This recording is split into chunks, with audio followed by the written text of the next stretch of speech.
அரசு பள்ளியில் நடப்பதை பார்த்து அதிர்ச்சி அடைந்த உதயநிதி, இதை ஏற்கவே முடியாது, முதல்வர் உடனே தலையிட வேண்டும் என சட்டமன்றத்தில் பரபரப்பு பேச்சு. தமிழக சட்டமன்றத்தில் பேசிய எதிர்க்கட்சித் தலைவர் உதயநிதி, அரசு பள்ளிகளில் நடைபெறும் சில நிகழ்வுகள் குறித்து கடும் கவலை தெரிவித்துள்ளார். குறிப்பாக பள்ளி வளாகத்தில் குத்துப்பாட்டுகள் மற்றும் தவறான அர்த்தம் கொண்ட பாடல்கள் மாணவர்கள் மத்தியில் ஒளிபரப்பப்பட்டுள்ளதாக கூறிய அவர், இதுபோன்ற செயல்கள் கல்வி சூழலுக்கு ஏற்றதல்ல என்று விமர்சித்தார். அரசு பள்ளிகளில் நடக்கும் சில விஷயங்களை பார்க்கும்போது அதிர்ச்சியாக இருக்கிறது. குழந்தைகள் முன்னிலையில் இத்தகைய பாடல்கள் ஒளிபரப்பப்படுவதை ஏற்கவே முடியாது என்று அவர் சட்டமன்றத்தில் தெரிவித்தார். மேலும் மாணவர்களின் ஒழுக்கம், கல்வி மற்றும் எதிர்காலத்தை கருத்தில் கொண்டு இந்த விவகாரத்தில் முதலமைச்சர் நேரடியாக தலையிட்டு உடனடியாக நடவடிக்கை எடுக்க வேண்டும் என்று வலியுறுத்தினார். உதயநிதியின் இந்த கருத்து சட்டமன்றத்திலும் அரசியல் வட்டாரத்திலும் புதிய விவாதத்தை ஏற்படுத்தியுள்ளது.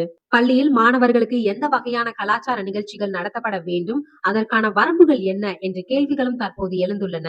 பள்ளிகளில் குத்துப்பாடல்கள் ஒளிபரப்பப்படுவது சரியா, இல்ல மாணவர்களுக்காக கட்டுப்பாடுகள் அவசியமா? உங்கள் கருத்தை கமெண்ட்ல சொல்லுங்க.